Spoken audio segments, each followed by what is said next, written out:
नमस्कार दोस्तों, मैं गोविंद कुमार शर्मा आज फिर से आपके बीच हाजिर हूँ real estate mastery series with Govind के एपिसोड नंबर 6 के साथ। जैसा कि आपने एपिसोड नंबर 1 में समझा कि रियल एस्टेट में इन्वेस्टमेंट करते समय या कोई भी प्रॉपर्टी खरीदते समय उसकी प्लानिंग कैसे करें। एपिसोड नंबर 2 में आपने समझा कि स्कैम से या मिस्टेक से कैसे बचें। एपिसोड नंबर 3 में आपने समझा कि लीगल डॉक्यूमेंट के बारे में। एपिसोड नंबर 4 में आपने समझा कि होम लोन की प्लानिंग कैसे करें। एपिसोड नंबर 5 में आपने समझा इन्वेस्टमेंट या ओन स्टे। आज एपिसोड नंबर 6 में मैं सबसे महत्वपूर्ण टॉपिक पे बात करने वाला हूं, चाहे वो एंड यूजर हो चाहे इन्वेस्टर हो। Location selection blueprint, metro city या टियर 2 सिटी, इसके बारे में मैं आपको विस्तार से बताऊंगा। तो जैसा कि मैं आपसे हमेशा बोलता हूं, यदि आप ये मेरा वीडियो इंस्टाग्राम पर या फेसबुक पर देख रहे हो तो लिंक बायो में दिया हुआ है, मेरे यूट्यूब चैनल पे जाके आप पूरा वीडियो देख सकते हैं। तो हम बात करते हैं लोकेशन सिलेक्शन ब्लूप्रिंट के बारे में, मेट्रो सिटी या टियर 2 सिटी। तो सबसे पहले मैं आपको बताता हूं, अगर आप प्रॉपर्टी में इन्वेस्टमेंट कर रहे हैं या रहने के लिए ले रहे हैं, आप एंड यूजर हैं या फिर आप इन्वेस्टर हैं, तो सबसे महत्वपूर्ण बात, यदि आपने कोई प्रॉपर्टी खरीदी है, बिल्डर बदला जा सकता है, डिजाइन बदला जा सकता है, इंटीरियर्स चेंज किया जा सकता है, लेकिन लोकेशन कभी नहीं बदली जा सकती। यदि आपने कितनी भी अच्छी प्रॉपर्टी ले ली और अगर लोकेशन गलत चुन ली तो फ्यूचर में आपको स्ट्रगल करना पड़ सकता है। और कभी कभी क्या होता है कि आपने नॉर्मल फ्लैट लिया, नॉर्मल प्रॉपर्टी ली, नॉर्मल सा मकान लिया, लेकिन लोकेशन शानदार चुन ली, तो फ्यूचर में आपको बहुत ज़्यादा फायदा मिलने वाला है। एप्रिसिएशन के चांसेस बहुत ज़्यादा बढ़ जाते हैं। तो आज इसी टॉपिक पे हम बात करने वाले हैं मेट्रो सिटी या tier 2 city, location blueprint selection के बारे में। अब सबसे पहले हम बात करते हैं मेट्रो सिटी के बारे में। मेट्रो सिटी क्या होती है, कौन सी होती है? मेट्रो सिटी जैसे आपका दिल्ली, बेंगलोर, मुंबई, हैदराबाद जैसे बड़े शहर जो पहले से ही डेवलप्ड हैं, जहां पहले से ही मॉडर्न लाइफ स्टाइल के बारे में जाने जाते हैं शहर। यहाँ पे अपॉर्चुनिटीज़ ज़्यादा होती हैं, यहाँ पे सुविधाएं ज़्यादा होती हैं, यहाँ पे जॉब ज़्यादा होते हैं, यहाँ मार्केट ज़्यादा होते हैं, यहाँ हॉस्पिटल्स ज़्यादा होते हैं, यहाँ आईटी हब ज़्यादा होते हैं, यहाँ स्कूल कॉलेजेस एजुकेशन के हब ज़्यादा होते हैं, यहाँ कॉरपोरेट ज़्यादा होते हैं। तो ये शहर मेट्रो सिटी होते हैं। मेट्रो सिटी में डिमांड भी ज़्यादा होती है, सप्लाई भी ज़्यादा होती है, इसीलिए रियल एस्टेट में मेट्रो सिटी के मार्केट को ज़्यादा स्टेबल माना जाता है। रियल एस्टेट में मेट्रो सिटी में डिमांड ज़्यादा होती है। अब अगर हम बात करें मेट्रो सिटी के फ़ायदे के बारे में, तो सबसे ज़्यादा फ़ायदा तो यही है कि मेट्रो सिटी का जो मार्केट होता है ना, वो स्ट्रांग होता है। क्योंकि जैसा कि मैंने बताया, मेट्रो सिटी में आपकी एमएनसी कंपनियां होती हैं, आईटी कंपनियां होती हैं, कॉरपोरेट्स होते हैं, कॉलेज होती है, यूनिवर्सिटी होती है, हॉस्पिटल्स होते हैं, और आपका बहुत सारी चीज़ें होती हैं, चाहे वो एंटरटेनमेंट में हो, चाहे मॉल्स हों, चाहे मार्केट्स हों, चाहे कुछ भी हो। तो इसीलिए होता क्या है कि इसी वजह से यहाँ पे रोज़ नए लोग आते हैं जॉब के लिए, स्टूडेंट आते हैं पढ़ने के लिए, मरीज आते हैं इलाज कराने के लिए, बाहर के लोग भी आते हैं शॉपिंग करने के लिए। तो सीधा सा फंडा है, जहाँ जॉब होती है वहाँ लोग आते हैं, जहाँ लोग आते हैं वहाँ मार्केट में डिमांड ऑटोमेटिक बढ़ जाती है। तो मेट्रो सिटी में जो डिमांड होती है ना, वो रियल होती है, बनावटी या दिखावटी नहीं होती है। मेट्रो सिटी का दूसरा फायदा ये है कि यहाँ रेंटल की डिमांड हाई होती है।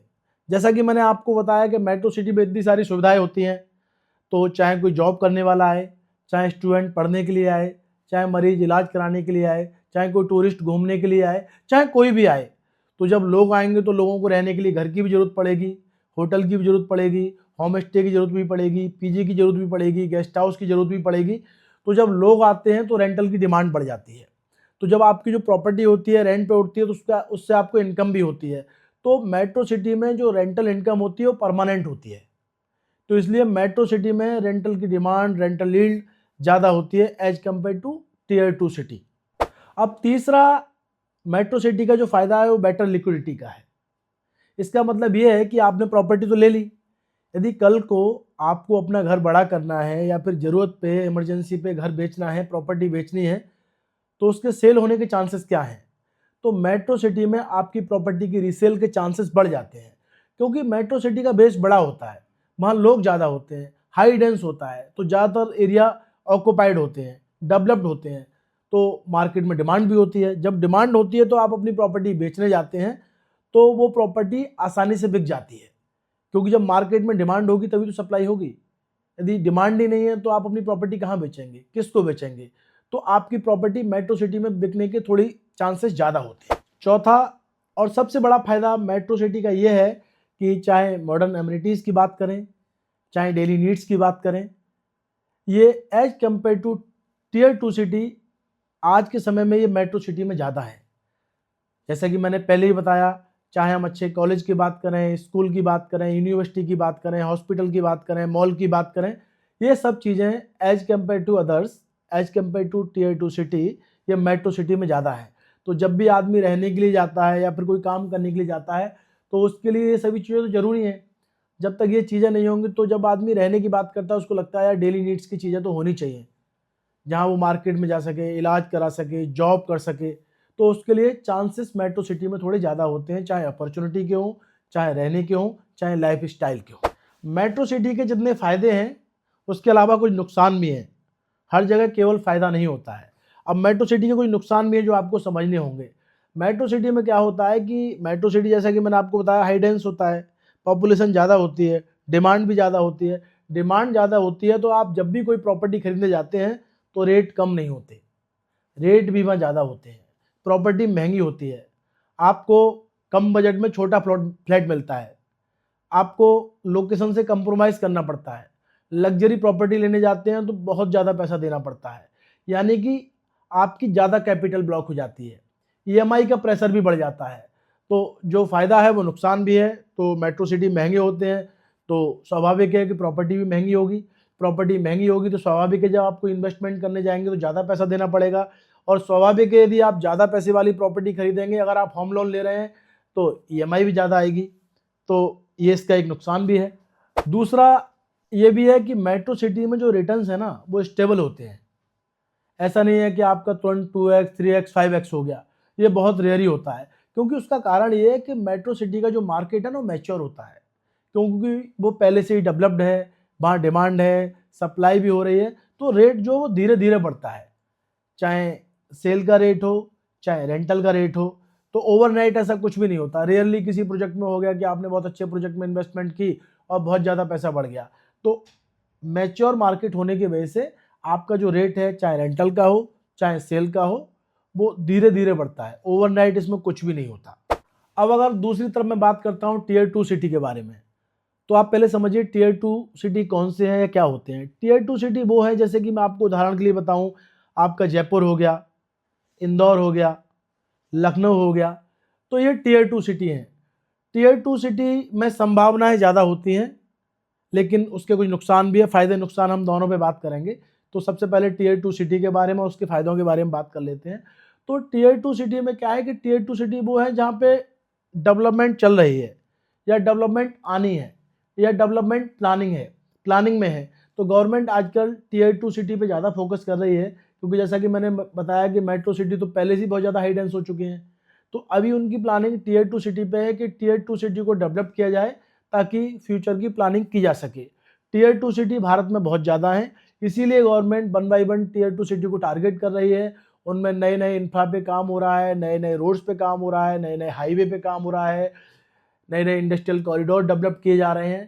तो इसी तरीके के शहर जो डेवलपिंग कंडीशन में है, जहाँ डेवलपमेंट का काम चल रहा है, जो कि आने वाले स्मार्ट सिटी, आने वाले मेट्रो सिटी बन सकते हैं, जो आज टियर 2 सिटी हैं वो कल टियर 1 सिटी हो सकते हैं।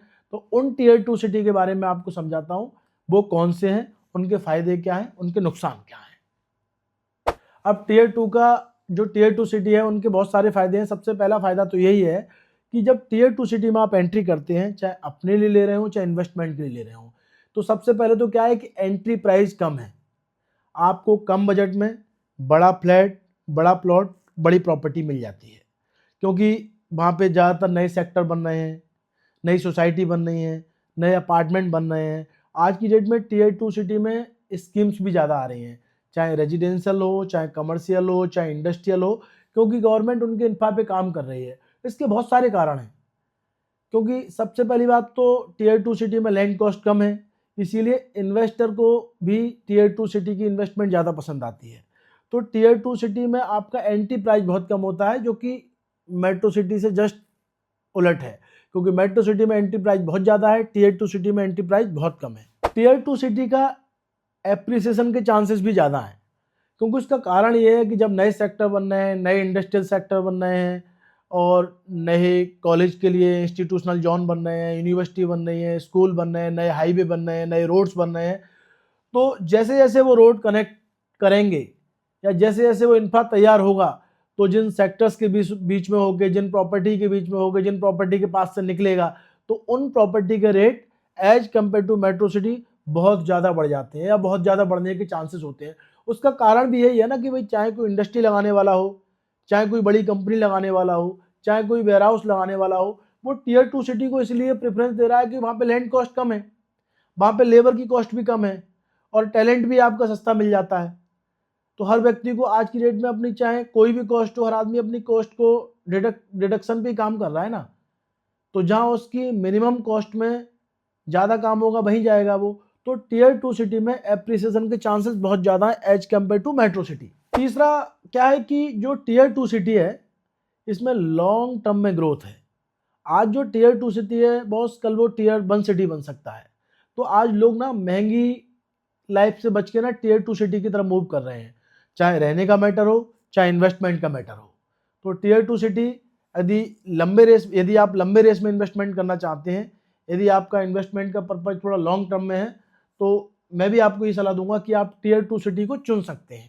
बट डिपेंड करता है वो कौन सा टीयर 2 सिटी है, कौन सी लोकेशन है, कहाँ आप देख रहे हैं, कहाँ आप चुन रहे हैं और आपके लिए क्या पर्पज है उसका, क्योंकि पर्पज बहुत ज़रूरी है। जैसा कि मैं हर वीडियो में बताता हूँ, पर्पज बहुत ज़रूरी है। कोई भी प्रॉपर्टी खरीदो रहने के लिए या इन्वेस्टमेंट के लिए, तो उसका पर्पज बड़ा ज़रूरी है।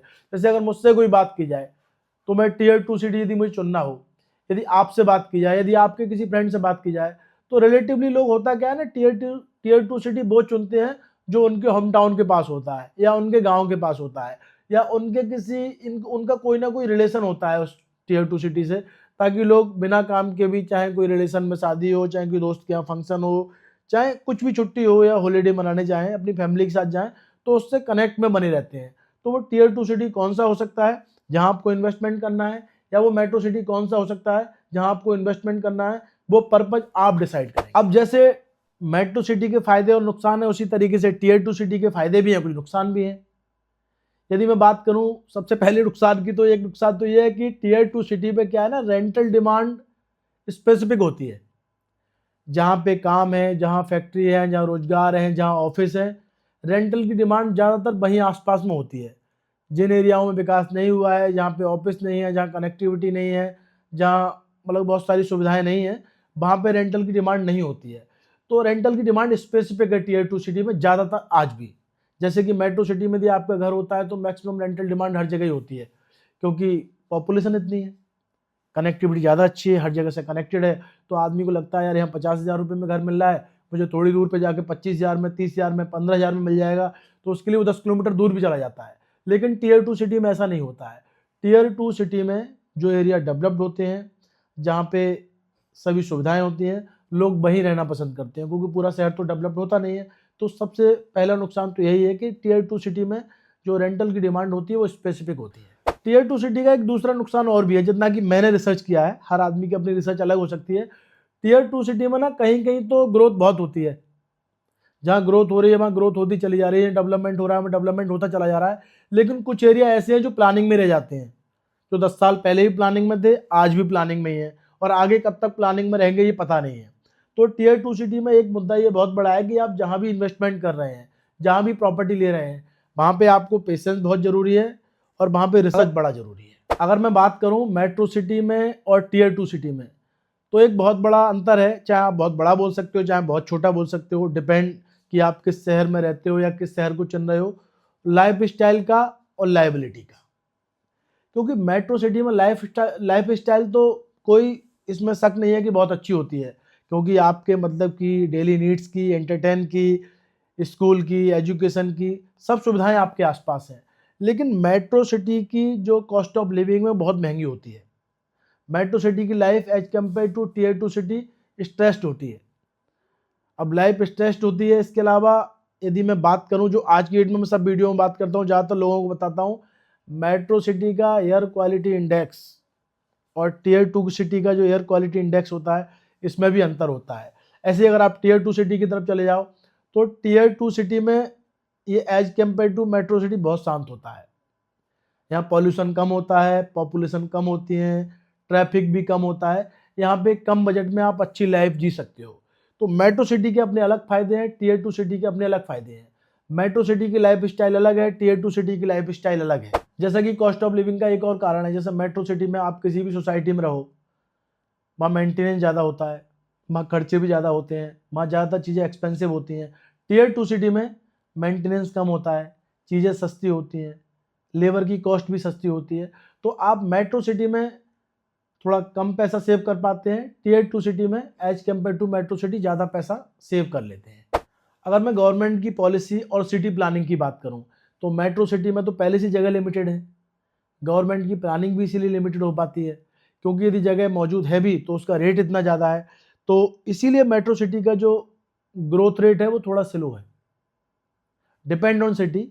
यदि मैं टीयर 2 की सिटी की बात करूं तो गवर्नमेंट आज जो प्लानिंग पे ज़्यादा जोर दे रही है वो टीयर 2 सिटी में दे रही है, क्योंकि टीयर 2 सिटी में प्लानिंग के लिए जगह मौजूद है, टीयर 2 सिटी में रेट भी कम है, टीयर 2 सिटी में फ्यूचर की संभावनाएं ज़्यादा हैं।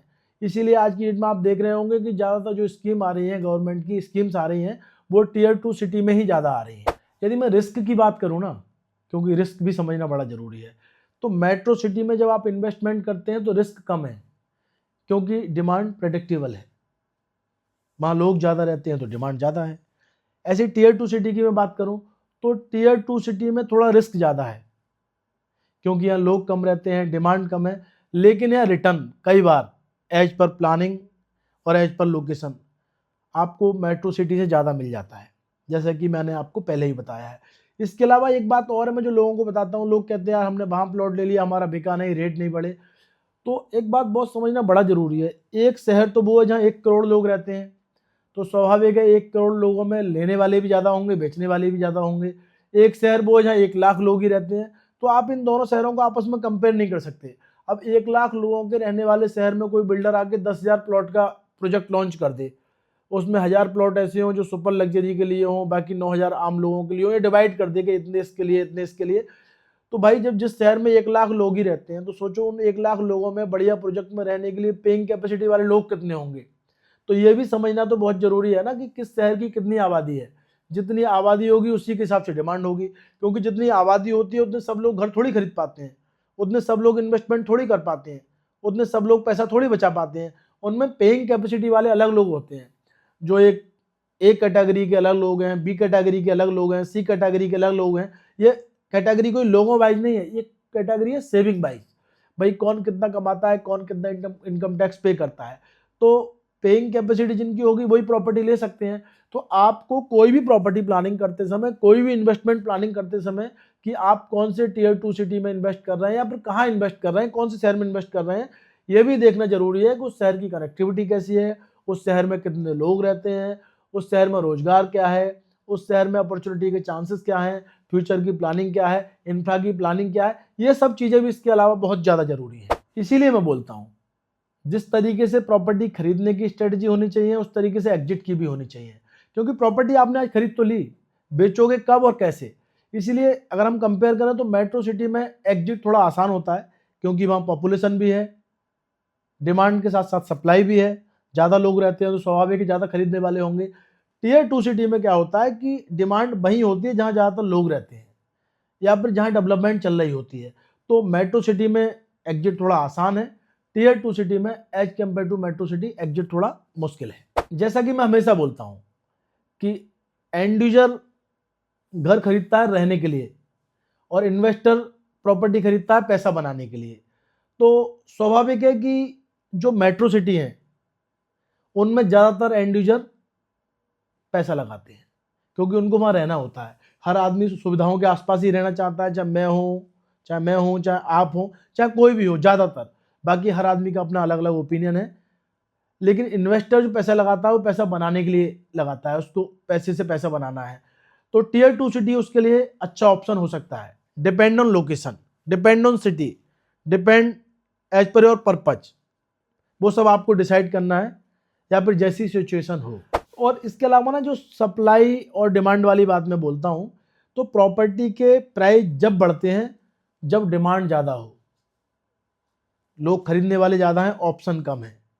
तो इसमें क्या है ना, लोकेशन से भी ज़्यादा माइक्रो लोकेशन डिपेंड करती है।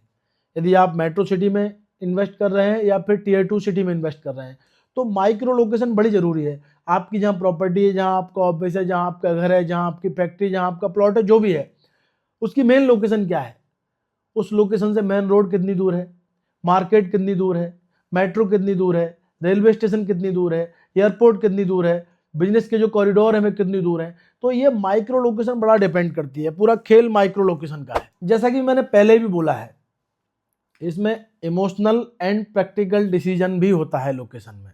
जब एंड यूजर अपने रहने के लिए प्रॉपर्टी खरीद रहा होता है तो वो इमोशन से डिसीजन लेता है, और जो इन्वेस्टर होता है वो प्रैक्टिकली डेटा के हिसाब से, मार्केट के हिसाब से, फ्यूचर ग्रोथ के हिसाब से, इंफ्रास्ट्रक्चर के हिसाब से इन्वेस्टमेंट करता है और उसके हिसाब से डिसीजन लेता है। इसीलिए इसमें एक और महत्वपूर्ण बात है, वो भी मैं आपको बता देता हूँ कि टाइम भी बड़ा जरूरी है, जो मेरा मानना है या फिर ज़्यादातर लोग मानते हैं।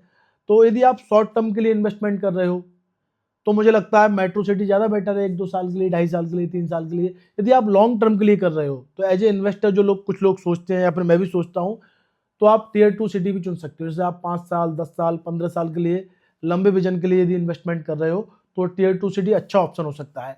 तो जो बातें मैंने की है कि अभी हमको लोकेशन के ब्लूप्रिंट को कैसे समझें, कैसे डिसाइड करें, तो ये मेट्रो सिटी और टियर 2 सिटी के बारे में है। तो मेट्रो सिटी के अपने अलग फायदे हैं, टियर 2 सिटी के अपने अलग फायदे हैं। मेट्रो सिटी के अपने अलग नुकसान हैं, टियर 2 सिटी के अपने अलग नुकसान हैं। लेकिन मेरे शब्दों में यदि मैं आपको फाइनल कंक्लूजन बताऊं, आपको मेट्रो सिटी में या टियर 2 सिटी में कहाँ इन्वेस्टमेंट करना चाहिए, कौन सी लोकेशन पे इन्वेस्टमेंट करना चाहिए, कौन सी माइक्रो लोकेशन में आपको इन्वेस्टमेंट करना चाहिए, ये सबसे पहले जो मैंने आपको रूल बताए हैं 1 बाय 1 उनको फॉलो कीजिएगा। पहले तो पर्पज डिसाइड कर लीजिएगा कि आपका पर्पज क्या है, रहना है या इन्वेस्टमेंट है। फिर रिलेशन क्या है उस जगह से, आपका फ्यूचर में आपकी क्या प्लानिंग है, आपकी फैमिली का कंफर्ट क्या है, आपका बिजनेस का मॉडल क्या है, आप एम्प्लॉयड हैं, सेल्फ एम्प्लॉयड हैं, बिजनेसमैन हैं, पॉलिटिशियंस हैं, क्या है, वो डिपेंड करता है कि आप जो भी हैं। तो आपको ये सब चीज़ें बड़ी डिसाइड, मतलब इन सब चीज़ों के हिसाब से डिसाइड करना है। मेट्रो सिटी के भी फायदे हैं, टियर 2 सिटी के भी फायदे हैं। मेट्रो सिटी आज का भविष्य है, टियर 2 सिटी फ्यूचर का भविष्य है। क्योंकि जिस तरीके से हिंदुस्तान की आबादी बढ़ रही है, जिस तरीके से हम लोगों की पॉपुलेशन है, तो आने वाले समय में, जैसे एक और बहुत बड़ा मुद्दा है जो हर वीडियो में बोल रहा हूँ, पॉपुलेशन एंड पॉल्यूशन। तो जो पॉल्यूशन बढ़ रहा है, तो लोगों ने आज की डेट में क्या है ना कि जैसे आपने देखो सेकंड राउंड में लोग कितने गोवा जाने लगे हैं, कुछ लोग उत्तराखंड में जाने लगे हैं, कुछ लोग केरल में जा रहे हैं, अलग अलग जगह पर लोग अपने घर बना रहे हैं। तो डिपेंड करता है कि आपके इन्वेस्टमेंट का पर्पज क्या है, लोकेशन उसके हिसाब से डिसाइड होनी है। तो मेट्रो सिटी और टियर 2 सिटी के बारे में हमने समझा। इस लोकेशन के अलावा भी ऐसे बहुत सारे मुद्दे हैं जो रियल एस्टेट में बहुत ज़्यादा इंपॉर्टेंट होते हैं या होने वाले हैं। तो अगले वीडियो में ऐसे ही एक और महत्वपूर्ण मुद्दे पे हम बात करने वाले हैं। उससे पहले आपसे फिर से मैं एक निवेदन करूंगा, क्योंकि ये वीडियो बहुत शानदार है, तो अपने ज़्यादा से ज़्यादा मित्रों के साथ शेयर कीजिएगा। और अभी तक यदि आपने मेरे चैनल को सब्सक्राइब नहीं किया है या मुझे फॉलो नहीं करते हैं तो कर लीजिएगा। आपसे मिलते हैं अगले वीडियो में एक और शानदार जानकारी के साथ नए एपिसोड में। तब तक के लिए नमस्कार, धन्यवाद।